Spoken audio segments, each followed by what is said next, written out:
So in previous video on the building contract, we had looked at the one main item on how you want to really have a clear description of what work needs to be done by the contractor.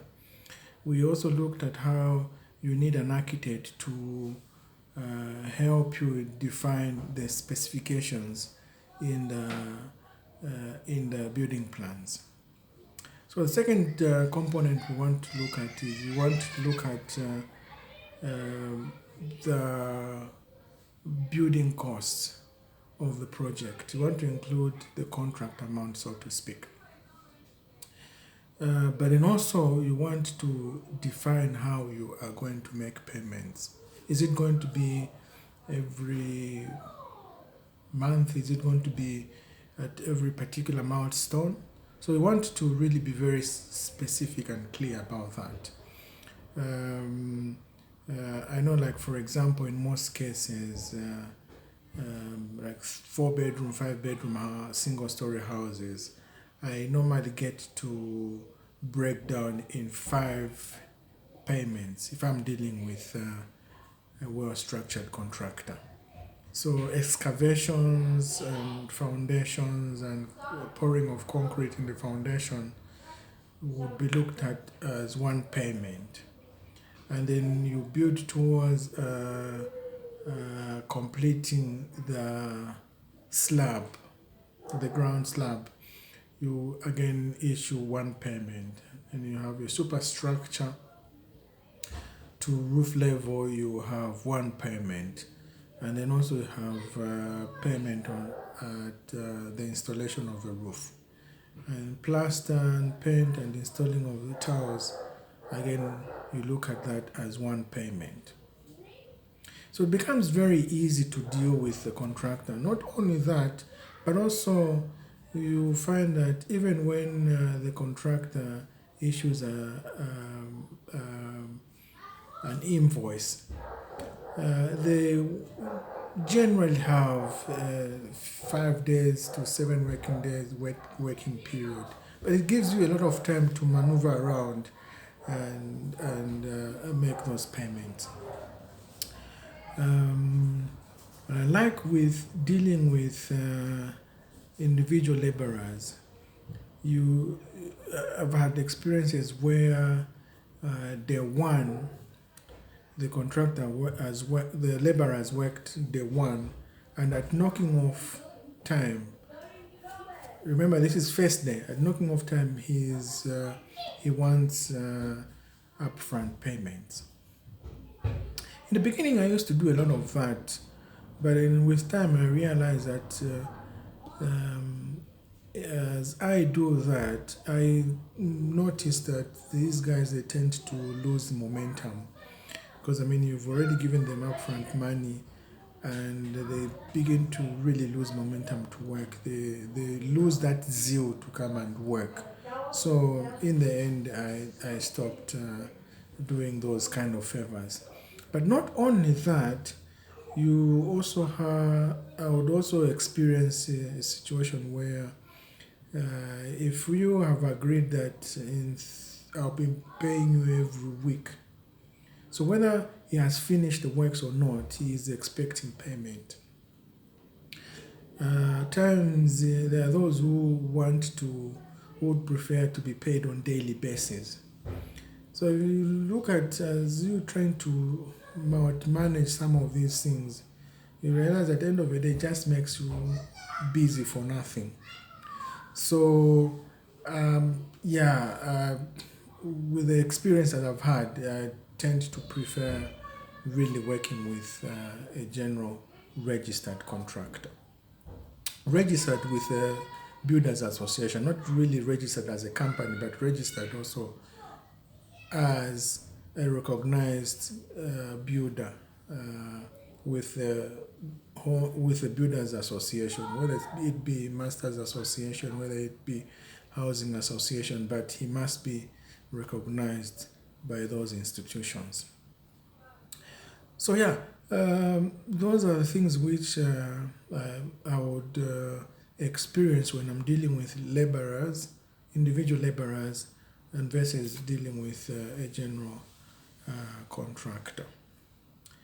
And also there are issues which um, you want to include in the contract, things like in the building construction we call them variation orders.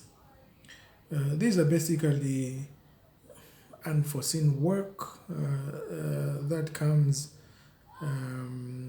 it be because the homeowner decides to make changes, things like that. So you want to, but then at the end of the day, you want to bring in those items in the contract. Should there be these variation orders? How do you go about? You want to give the contractor the opportunity to evaluate the extra work you are giving them or the diversion of from the original plan, so that they can give a quotation and then execute that work. The other thing also we want to deal with is issues to do with extension of time. You want to be very clear what type of extension of time are you going to accept from the contractor.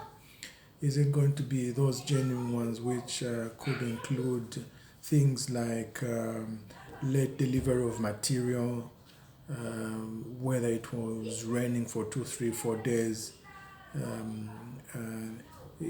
things like that. So we want to be very clear what type of extension of times we want to bring in.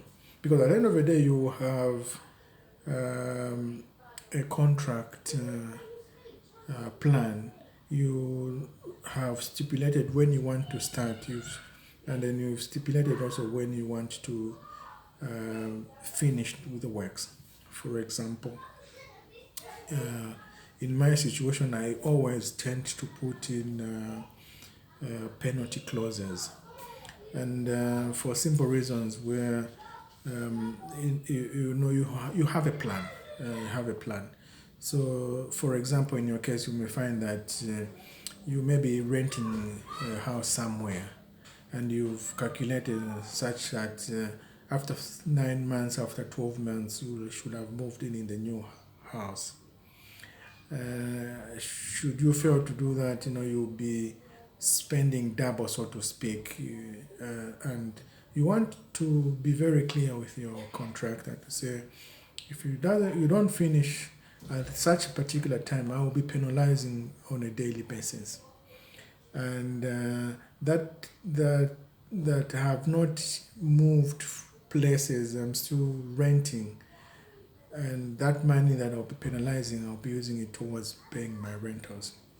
And I've really seen these things really work when you really stipulate penalty clauses. These contractors will tend to take you seriously and work towards the due dates. Again, back to dealing with individual laborers, I used to have a situation where I give the laborers work and I clearly stipulate dates to start, dates to finish. What used to amaze me is that I would discover that these guys, no matter how much you give them time to finish, they would not finish in time. So I tried to really investigate on what was really going on. So I soon discovered that these guys, they would intentionally not want to finish the work, because in their minds they will be saying, if we finish the work here, we will have no work. Where are we going to work?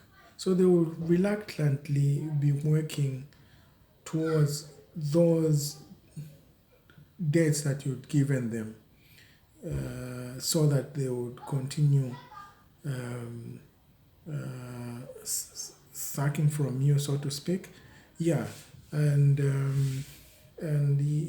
For me, I've had really bad experiences such that I wouldn't want to consider having to just work with laborers. Bring in a contractor, we can easily stipulate some of these clauses. And generally speaking, registered contractors tend to accept these clauses. And the same would go towards issues of retentions. Retention is basically an act of keeping a small percentage of amount of the building contract. For example, in the house industry, you would be allowed to retain anywhere between 3% to 5% of the contract amount. When I'm dealing with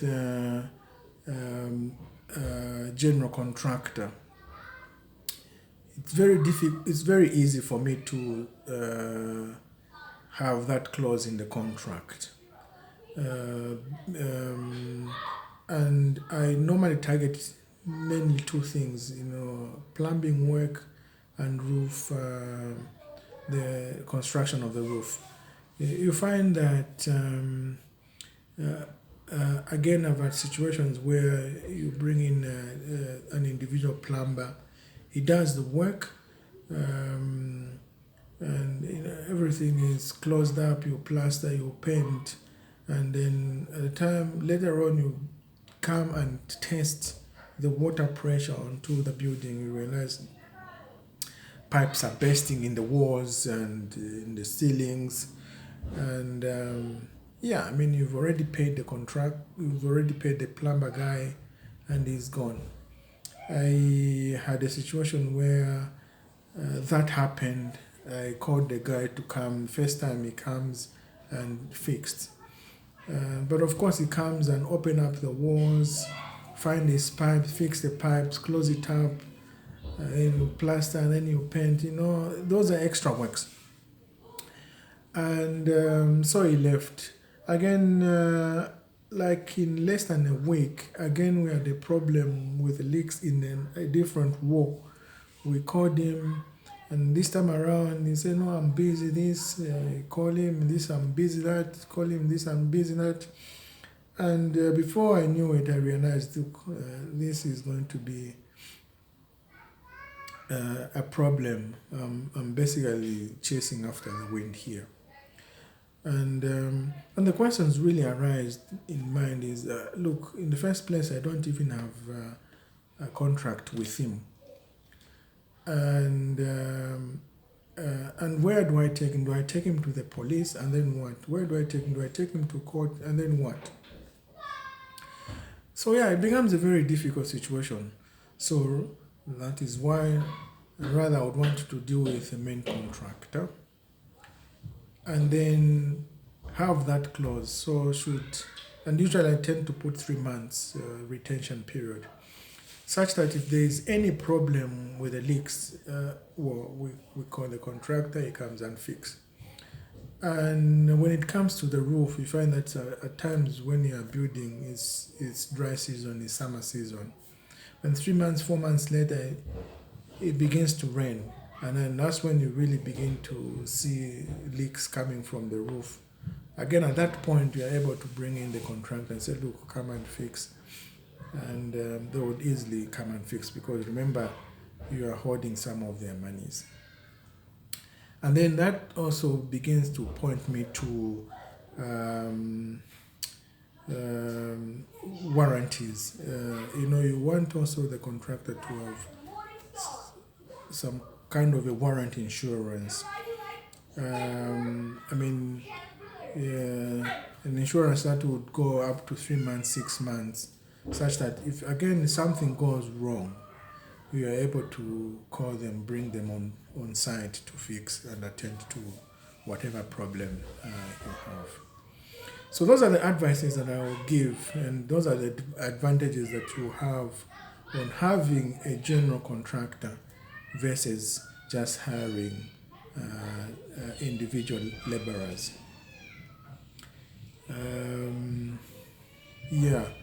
And in the last part, I will probably want to consider is that of having a default or cancellation of the contract. Generally speaking, a contract would be defaulted by the homeowner through lack of payment, and from the contractor side, generally to be because of lack of performance. So you want to also include that clause in the contract. At what point would one default, and how do you remedy those issues? But also, even before you really consider of terminating a contract with a contractor, we want to make sure that for starters, you've paid him only up to what work has been done, and then secondly, you want to really consider seriously of should you fire this contractor and bring in the new contractor. Will it be more expensive for you to rather fire the contractor or bring in a new contractor? So you want to be very careful before you actually fire this contractor. So those are things which you really want to consider in your contract before you go to site. And again, if you really like this video, continue to give us a thumbs up, and also subscribe if you haven't already, so that you can continue to receive new videos. But also, we would love to hear you. Put in comments what topics do you want us to include, or how can we improve the services, so to speak. So continue to subscribe, and we'll see you in the next videos.